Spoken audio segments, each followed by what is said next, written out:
ទេឆ្នាំ90ដូចជា89 90ហើយនឹងយួនមិនមែនល្ងងខ្លៅទេមិនមែនល្ងងខ្លៅទេប៉ុន្តែធ្វើកិច្ចការមួយ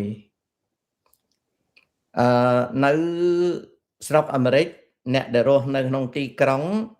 មិនមានម៉ាស៊ីនបោកខោអាវទេអញ្ចឹងថ្ងៃសៅរ៍ថ្ងៃអាទិត្យគេតែងទៅហាងដែលមានម៉ាស៊ីនបោកខោអាវហើយគេទម្លាក់កាក់មានយួនមួយវាដូចជាឆ្នាំ90ណាវារកស៊ីលក់ពោះគោវារកស៊ីលក់ពោះគោ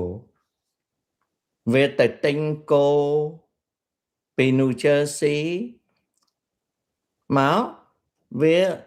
នៅ New York វាធ្វើពោះគោលក់វាខ្ជិលកោសពោះគោវាក៏យកពោះគោនឹងទៅបោកណា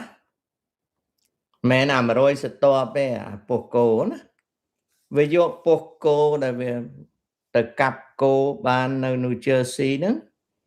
វាយកមកបោកនឹងម៉ាស៊ីនមិនដឹងជាវាដាក់ស្អីខ្លះទេវាបោកសស្គូហើយវាកាយច្រកថង់យកទៅវាទៅធ្វើម្ហូបធ្វើអីវាលក់ប៉ិនវាអត់កោសពោះគោទេវាបោកពោះគោដាក់ម៉ាស៊ីនបោកកៅអៅបោកដល់ពេលបោកអញ្ចឹងទៅអាកំទេចពោះគោហ្នឹងវាហូរវាលិចទៅវាស្ទះលូដល់ស្ទះលូយូរទៅ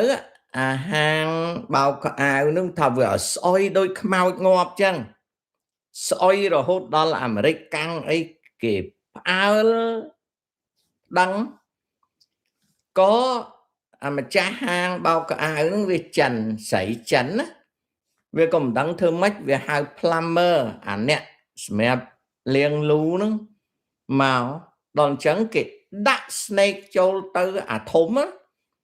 គេត្បាល់វាថាទាញមកបងប្អូនអើយនិយាយមកដូចកសែងពោះគោអញ្ចឹងសតអាពោះគោអាលួយហ្នឹងណាសិតតែពោះគោអាលួយហ្នឹងថាស្អុយ3 4ផ្ទះហ្នឹងមនុស្សបាត់ច្រមុះគ្រប់គ្នាថាស្អុយនោះមហាស្អុយនៅក្នុងមួយប្លុកហ្នឹងគេស្ដីឲ្យមីចិនហ្នឹងអីចិនហ្នឹងវាថាវាអត់ដឹងអីទេវាគ្រាន់តែជា operator បោកខោអាវដល់ពេលគេលាងអីស្អាតហើយមួយខែក្រោយមកបានគេតាមដានមើលទៅគេដឹងថាអាយួនមួយហ្នឹងវាយកពោះគោដាក់ក្នុងថង់សម្រាមវាដាក់ shopping cart ដាក់អតេសវារុញទៅបោកនៅហាងហ្នឹងនៅស្រុកអាមេរិកអត់មានច្បាប់ចាប់វាគ្មានទោសដាក់គុកកាន់តែស្ដីឲ្យវាឲ្យសម្បត្តិវាឡើងទៅជួបតុលាការអីចឹងប៉ុន្តែអត់មានផាកពិន័យអីវាកើតទេព្រោះវាអត់មានច្បាប់នៅស្រុកនេះវាអត់មានច្បាប់ណាវាអត់មានច្បាប់អីដែលត្រូវនេះអាយួនហ្នឹងក៏ផ្អើលគេផ្អើលឯងអាមេរិកកាំងវាជេរផងអីផងទៅអាម្ចាស់ហាងបោកខោអាវហ្នឹងវាជេរផងអីផងទៅដោយសារអារឿងបោកពោះគោហ្នឹងណាអាហ្នឹងណា